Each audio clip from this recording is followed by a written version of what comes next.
Hello everyone, welcome to maths classes by KV teacher. बच्चों, आज इस वीडियो में हम क्लास 8 मैथ्स की एक्सरसाइज 8.2 स्टार्ट करने वाले हैं। ये एक्सरसाइज आपकी किसी एक कॉन्सेप्ट पर बेस्ड नहीं है। आप देखेंगे इसमें वैरायटी ऑफ क्वेश्चंस हैं। कुछ आपके डिस्काउंट के क्वेश्चंस हैं, tax, GST, profit and loss, increase in decrease in percentage, यानी कि हर एक क्वेश्चन ऑलमोस्ट एक दूसरे से डिफरेंट ही है। तो चलिए डायरेक्ट एक्सरसाइज पर ही मूव करते हैं। जैसे ही क्वेश्चंस आएंगे कॉन्सेप्ट आपको साथ ही साथ एक्सप्लेन कर दिया जाएगा। Exercise 8.2, first question is a man got a 10% increase in his salary. Percent का मतलब होता है आउट ऑफ 100। 10% का मतलब है कि अगर उस पर्सन की सैलरी 100 होती तो इंक्रीमेंट 10 होता। ओके, पहले अगर 100 थी सैलरी, 10 इंक्रीज हो गई तो यानी कि 110 हो जाती after increment. If his new salary is ₹1,54,000, आपको नई सैलरी दी हुई है, आफ्टर इंक्रीमेंट 1,54,000 है, बताइए उसकी ओरिजिनल सैलरी कितनी थी। देखिए जितने भी क्वेश्चंस आपके परसेंटेज पर बेस्ड अभी आएंगे सभी हम लोग 100 अज्यूम करके चलने वाले हैं। आप लिखेंगे 10% का मतलब हमें पता है कि अगर सैलरी 100 होती तो 10 इंक्रीज होती। आप कहेंगे आंसर 1, लेट, मान लीजिए हिज ओरिजिनल सैलरी, उसकी जो ओरिजिनल सैलरी थी वो 100 थी, बी ₹100। अगर उसकी ओरिजिनल सैलरी 100 होती, इंक्रीमेंट कितना है, इंक्रीज इन सैलरी कितना है, सैलरी इक्वल्स टू 10%। 10% का मतलब 10 ऑन 100। तो आफ्टर इंक्रीमेंट न्यू सैलरी कितनी होती, न्यू सैलरी होती 100 प्लस 10 यानी कि 110। ओके, ये हमारे अकॉर्डिंग है, ध्यान रखिएगा। सैलरी 100 थी ओरिजिनल सैलरी और नई सैलरी 110 रुपीज़ है, लेकिन उसकी एक्चुअल में कितनी सैलरी है, आपको यहाँ पर न्यू सैलरी दी हुई है, ये अज्यूम्ड है, ये हमने माना है। क्वेश्चन में जो नई सैलरी दी हुई है वो 1,54,000 है, एक्चुअल न्यू सैलरी। फिर से मैं बता दूं, सैलरी 100 नहीं थी, ये अजम्पशन है हमारी, क्योंकि परसेंटेज का क्वेश्चन है, बेस हमेशा हम 100 ही लेके चलेंगे जितने भी आपके परसेंटेज के क्वेश्चंस आएंगे। तो हमने 100 के अकॉर्डिंग अपने अकॉर्डिंग इसे सॉल्व कर लिया। अब हम एक्चुअली देखते हैं कि हुआ क्या है। एक्चुअल न्यू सैलरी कितनी है, 1,54,000, और आपको एक्चुअल ओरिजिनल सैलरी कितनी थी वो निकालनी है। Salary equals to question mark. अब देखिए इसका एक सिंपल सा तरीका बताते हैं। जब भी कभी ऐसा कोई क्वेश्चन आए, आपने अपने अकॉर्डिंग दोनों निकाल लिए हैं। आपके हिसाब से ओरिजिनल सैलरी 100 थी, नई सैलरी 110 थी। आप इन दोनों नंबर्स को फ्रैक्शन में लिखेंगे। कैसे? इन दोनों में से जो चीज़ आपको फाइंड करनी है वो हमेशा न्यूमरेटर में रहेगी और जो दी हुई है वो हमेशा डिनोमिनेटर में रहेगी। आपको दिया क्या हुआ है क्वेश्चन में, नई सैलरी दी हुई है और ओरिजिनल पूछी हुई है, तो जो पूछी हुई है वो हमेशा ऊपर रहेगी इन दोनों में से जो आपने माना है। आप अपनी अज्यूम्ड सैलरीज जो हैं नई और ओरिजिनल, उनको फ्रैक्शन में लिखेंगे। सबसे पहले लिखेंगे इस तरीके से, आपको तो पता है आपके अकॉर्डिंग ओरिजिनल 100 है, नई 110 है, इनके अकॉर्डिंग नई 1,54,000 है, ओरिजिनल आपको बतानी है। तो आप अपनी वाली ओरिजिनल को ऊपर रखिए। ओरिजिनल कितनी थी हमारी 100, और जो नई है उसको डिनोमिनेटर में रखिए 110, क्योंकि हमें ओरिजिनल वाली निकालनी है, नई हमें पता है, इसलिए हमने अपने वालों को इनको फ्रैक्शन में रखा। और इसको मल्टीप्लाई कर दीजिए जो चीज़ आपको दी हुई है 1,54,000 से। सभी क्वेश्चंस ऐसे ही होंगे। 100 आप अज्यूम करेंगे, उसके अकॉर्डिंग परसेंट निकालेंगे। उसके बाद जो आपने ये दोनों चीज़ें लिखी है इनको आप फ्रैक्शन में लिखेंगे। अगर क्वेश्चन में आपको ओरिजिनल सैलरी दी होती और नई सैलरी पूछी होती तो फिर आप क्या लिखते, आप नई पूछी है तो नई वाली ऊपर रखते, ओरिजिनल नीचे रखते हो, फिर जो दिया है क्वेश्चन में उससे मल्टीप्लाई कर देते। सिंपल है। लेकिन आपको नई वाली गिवन है, न्यू सैलरी, उसने कहा है कि उसकी जो न्यू सैलरी है दैट इज़ 1,54,000, ओरिजिनल निकालिए। तो हमारे वाले में ओरिजिनल कितनी थी 100 और नई थी 110, इसलिए हमने ओरिजिनल क्योंकि निकालनी है हमें, उसको ऊपर रखा, इसको नीचे रखा और जो गिवन है उससे मल्टीप्लाई कर दिया। सिंपल। 0 से 0 कैंसिल, 11 1s आर 11, 4 बचा 44 हो गया, 11 4s are 44, 1 2 3 zeros.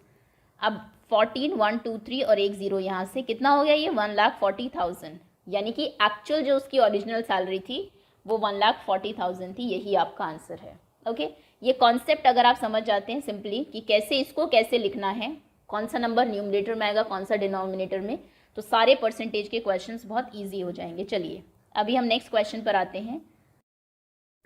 Next question, on Sunday 845 people went to the जू।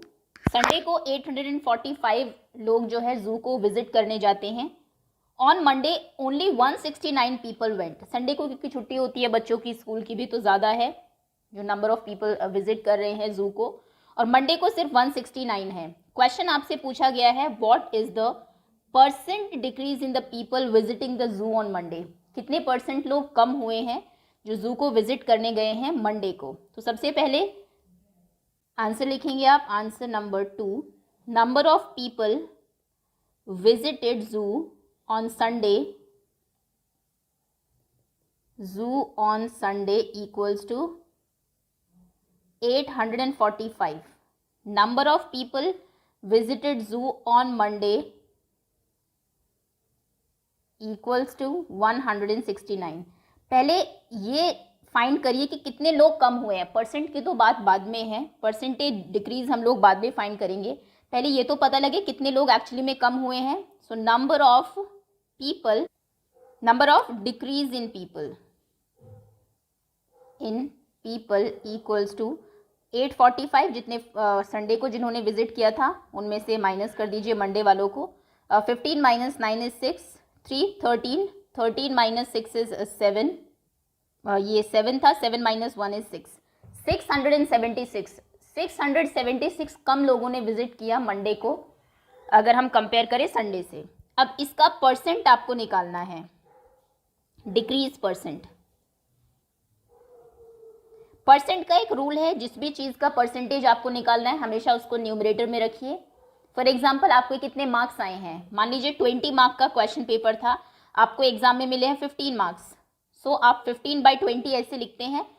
फ्रैक्शन में लिखने के बाद उसको मल्टीप्लाई कर दीजिए 100 से। जितने मार्क्स मिले हैं अपॉन में हमेशा टोटल रहता है एंड मल्टीप्लाइड बाय 100। तो यहाँ पर भी हम वही करेंगे, आपको डिक्रीज का परसेंट डिफाइन करना है। तो जितनी डिक्रीज हुई है आपकी उसको आप न्यूमरेटर में लिखेंगे 676।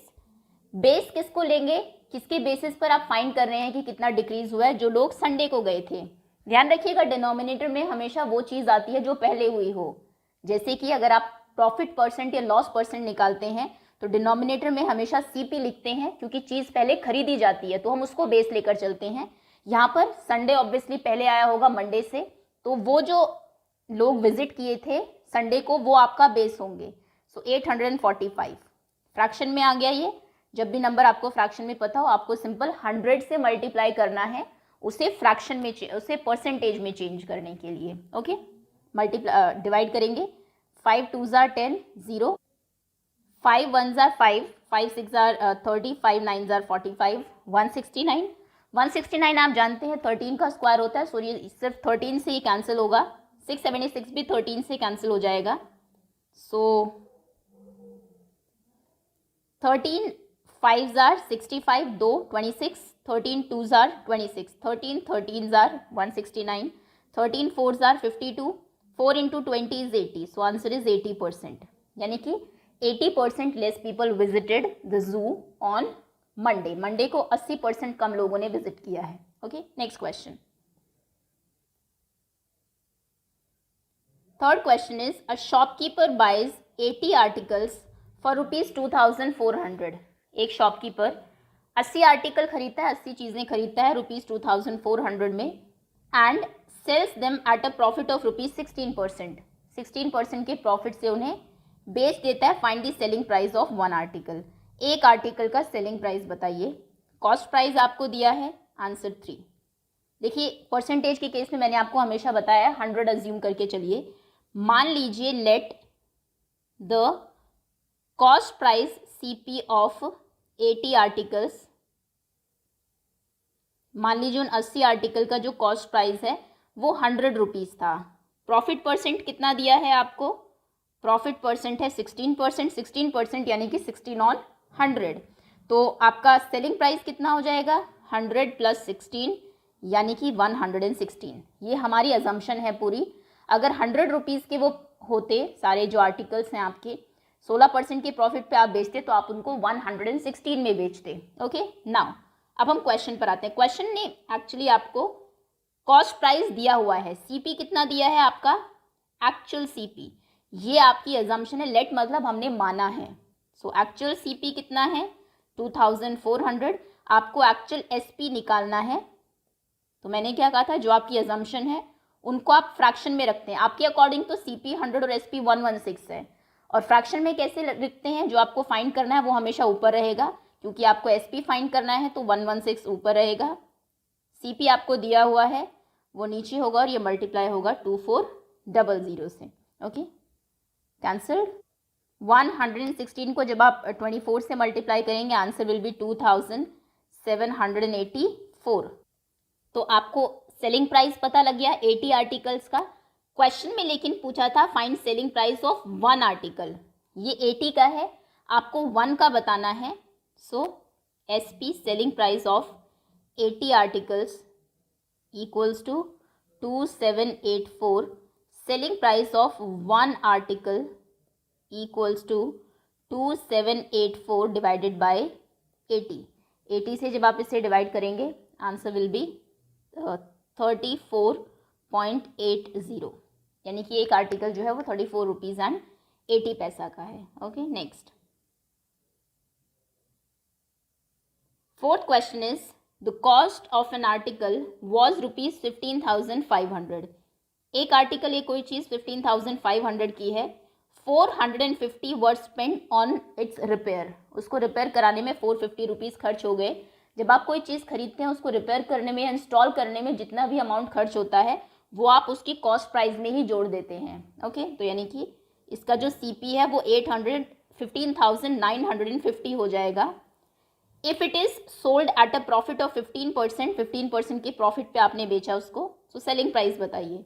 अब हम पहले तो अपने अकॉर्डिंग चलेंगे, अभी क्वेश्चन को भूल जाइए। आप कहेंगे मान लीजिए cost price, this is answer number 4, let cost price be 100। मान लीजिए कॉस्ट प्राइस 100 था, प्रॉफिट परसेंट आपको कितना दिया है, प्रॉफिट परसेंट है आपका 15%, यानी कि 100 पे 15, तो सेलिंग प्राइस कितना हो जाएगा 100, कॉस्ट प्राइस 15, 115। ये हमारी अजम्पशन है जो हम हर क्वेश्चन में करने वाले हैं। अब हम आते हैं क्वेश्चन पे। क्वेश्चन में आपको दिया है कॉस्ट प्राइस जो कि कितना है 15,500 प्लस 450, इतने में आपने खरीदा, इतने उसका रिपेयर पर खर्च किया, यानी कि 15,950। एसपी आपको निकालना है। जो चीज़ आपको तो एसपी सीपी दोनों पता है, जो निकालना है वो हमेशा आप ऊपर रखेंगे, यानी कि 115 ऊपर रखेंगे। नीचे जो दिया है, दिया आपको सीपी है तो सीपी आप डिनोमिनेटर में रखेंगे और मल्टीप्लाई कर देंगे जो गिवन है 15,950 से। Okay, zeros are cancelled. Simple इन्हें मल्टीप्लाई करिए और लास्ट में एक डिजिट छोड़ के डेसिमल लगा दीजिएगा, बिकॉज 10 से ये डिवाइड नहीं होंगे। जब आप 1595 को 115 से मल्टीप्लाई करेंगे, करके देख लीजिए, आंसर आएगा 183425। ओके, ये आपका आंसर है। और नीचे क्योंकि 10 है, 10 से जब डिवाइड करेंगे तो एक डेसिमल छोड़ के, लास्ट से एक नंबर छोड़ के आपको डेसिमल लगाना होगा। So the answer is 18,342 rupees 50 पैसे। ओके, ये उसका सेलिंग प्राइस है। चलिए नेक्स्ट क्वेश्चन पर आते हैं, क्वेश्चन नंबर 5।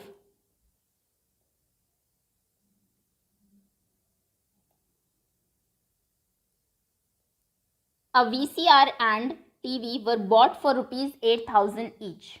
आपने एक VCR खरीदा, एक टीवी खरीदा, दोनों 8,000 के हैं, 8,000 का टीवी, 8,000 का VCR। The shopkeeper made a loss of 4% on VCR and profit of 8% on TV.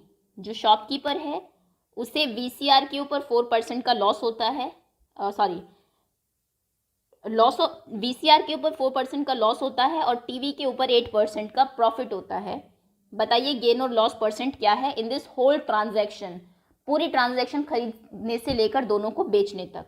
तो पहले तो दोनों का CPSP हमें पता होना चाहिए। स्टार्ट करते हैं 1 बाय 1। टीवी से शुरू करेंगे। टीवी, मान लीजिए, पहले हम मानेंगे उसके बाद क्वेश्चन को देखेंगे। मान लीजिए CP ऑफ टीवी वॉज 100। अगर टीवी का कॉस्ट प्राइस 100 था, टीवी पर उसे प्रॉफिट हो रहा है 8% का। प्रॉफिट परसेंट कितना है टीवी पर 8%, तो हमारे अकॉर्डिंग तो उसका SP होना चाहिए था 100 प्लस 8 यानी कि 108। ओके, अब एक्चुअल में आते हैं। एक्चुअल में उसका CP 8000 था, एक्चुअल CP 8000। तो एक्चुअल SP आपको फाइंड करना है, वो कितना होगा। पहले अपने इन दोनों नंबर्स को आप फ्रैक्शन में रखेंगे, 100 और 108। आपको SP निकालना है, सो SP ऊपर रखिए। CP दिया हुआ है 8000 दिया है ना, तो आप अपना CP डिनोमिनेटर में रखेंगे और मल्टीप्लाई कर देंगे जो दिया है उससे। 8000, 2 0 से 2 0 कैंसिल, 0, 8 8 जार 64, 8 1 जार 8, यानी कि टीवी का जो SP है, सेलिंग प्राइस ऑफ टीवी, वो है 8640। ओके, चलिए अब VCR पर आते हैं। इसको रखते हैं अभी, बाद में ये काम आएगा। VCR फिर से हम वही करेंगे। मान लीजिए कॉस्ट प्राइस ऑफ VCR कितना था, 100 रुपीज़ था। अब VCR पर उसे लॉस हो रहा है 4% का। लॉस परसेंट कितना है, 4%। तो सेलिंग प्राइस कितना होता, अगर 100 रुपीज़ का होता, 4 लॉस होता, तो सेलिंग प्राइस होता 96 रुपीज़ में बिकता वो। लेकिन एक्चुअल CP कितना है, एक्चुअल कॉस्ट प्राइस 8000 है, क्योंकि टीवी और VCR दोनों की 8000 ही थी। आपको एक्चुअल सेलिंग प्राइस बताना है कितने में वो बिकेगा। तो हम पहले इनको फ्रैक्शन में रखेंगे 100 और 96 को, क्योंकि हमें SP निकालना है। सो SP ऊपर रखेंगे आप, 96, 100 डिनोमिनेटर में मल्टीप्लाई करेंगे 8000 से, cancel, 0, 8 6 jar 48, 4 carry, 8 9 jar 72 plus 4 76, 7680। ये है एक्चुअल SP ऑफ VCR 7680। अब देखिए, अब पूरी ट्रांजैक्शन को देखते हैं जो टीवी और VCR में हुई है। CP of TV and VCR और टीवी का कॉस्ट प्राइस कितना था, 8000 यानी कि 16000, दोनों 16000 के थे। सेलिंग प्राइस कितना है टीवी एंड VCR का, VCR का सेलिंग प्राइस है 7680, क्योंकि लॉस हुआ है, और टीवी का सेलिंग प्राइस है 8640। ऐड करिए, 0, 8 plus 4 12 two carry 1, 6 6 12 plus 1 13, 1 again, 8 plus 8 is 16। Selling price है दोनों का 16320। दोनों आपने 16000 में खरीदे, प्रॉफिट और लॉस के बाद 16320। SP ज़्यादा है ऑब्वियसली यहाँ पर आपका CP से। अगर आपने बेचे ज़्यादा में है तो आपको प्रॉफिट हुआ है।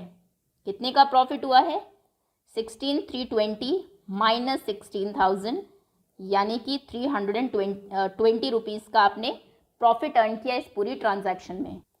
क्वेश्चन में आपसे पूछा गया था परसेंट बताइए प्रॉफिट या लॉस का। प्रॉफिट आपको पता है, आप प्रॉफिट परसेंट कैसे निकालेंगे। जैसा कि मैंने कहा, जिसका परसेंट निकालना होता है वो आप ऊपर रखते हैं। यहाँ पर बेस होगा CP और SP, डिनोमिनेटर में हमेशा CP आता है इंटू 100, क्योंकि पहले आपने चीज़ें खरीदी होगी, तो बेस हम उसी को लेकर चलेंगे। प्रॉफिट है 320 का, दोनों के ऊपर CP दोनों का है 16000 multiplied by 100, zeros are cancelled, 0, 16 2 जार 32, सो 2% प्रॉफिट हुआ है हमें ओवरऑल उस ट्रांजैक्शन में। Okay, next question. पहले आपने क्या किया, टीवी और VCR का सेलिंग प्राइस फाइंड किया, दोनों का SP निकाला।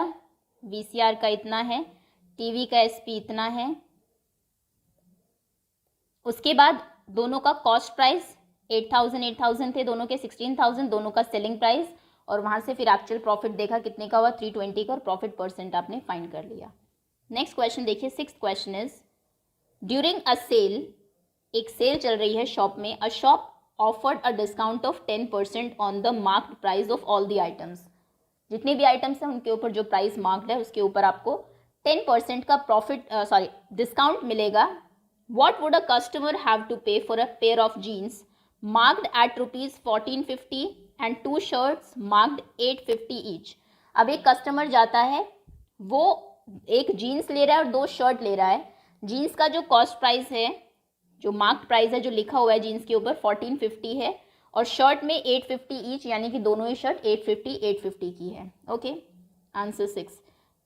परसेंटेज का क्वेश्चन है, पहले हम अपने अकॉर्डिंग मान के चलेंगे। मान लीजिए let marked price of items जो थे बी 100 ऑफ एन आइटम, उसका मार्क प्राइस 100 होता, डिस्काउंट कितने % आप दे रहे हैं, डिस्काउंट आप दे रहे हैं कस्टमर को 10%, यानी कि 10% कम करके देंगे, 100 पर 10 कम करेंगे, तो सेलिंग प्राइस कितना होगा, सेलिंग प्राइस आपका हो जाएगा 100 - 10 यानी कि 90 रुपीज़। ओके, डिस्काउंट में प्राइस कम होता है। सो 100 मार्क प्राइस है और सेलिंग प्राइस आपका 90। अब 1 बाय 1 स्टार्ट करते हैं। सबसे पहले हम बात करेंगे जीन्स की। जीन्स का मार्क्ड प्राइस आपको दिया है, कितना है, 1450, उसके ऊपर लिखा हुआ है, आप बताइए सेलिंग प्राइस कितना होगा।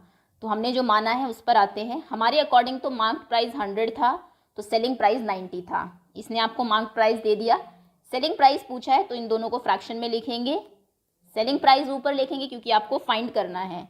सो 90 आप न्यूमरेटर में लिखेंगे, डिनोमिनेटर में जो पता है, मार्क प्राइस पता है, सो मार्क प्राइस आप डिनोमिनेटर में लिखेंगे और मल्टीप्लाई कर देंगे जो दिया हुआ है 1450 से। Okay, 0 0 cancelled, 9 5s are 45, 4 carry, 9 4s are 36 plus 4 is 40, 4 again, 9 1s are 9 plus 4, 9 1s is 9 plus 4 is 13, 1305। So customer जो है जीन्स के लिए कितना देगा, हैज़ टू पे 1305 फॉर अ जीन्स, एक जीन्स के लिए वो इतना देगा। ये अभी आधा आंसर है इसलिए इसको बॉक्स के अंदर हम रख रहे हैं। अभी हम बात करते हैं शर्ट्स की। एक शर्ट का मार्क्ड प्राइस कितना है, 850, सेलिंग प्राइस आपको बताना है कि बेच कितने में रहे हैं आप उसको आफ्टर डिस्काउंट। अगेन वही बात है, डिस्काउंट के बाद आपके अकॉर्डिंग 90 प्राइस था और मार्क प्राइस 100 था। सो 90 आप ऊपर रखेंगे क्योंकि आपको सेलिंग प्राइस फाइंड करना है, 100 डिनोमिनेटर में multiplied by 850।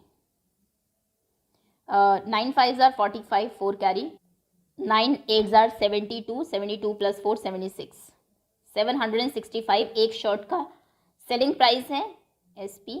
So the customer has to pay jeans के लिए वो कितना दे रहा था, 1305 प्लस 765 प्लस 765, क्योंकि उसने 2 शर्ट्स ली हैं और ये हमने एक का सेलिंग प्राइस फाइंड किया, तो दोनों के लिए वो 765 पे करेगा। 5 + 5 10 + 5 15, carry 1, 6 + 6 is 12, 12 + 1 is 13, 3 1 again, 7 + 7 14, 15 16 17 + 1 18, 1 1 + 1 is 2। The customer has to pay 2835 in all, okay, rupees.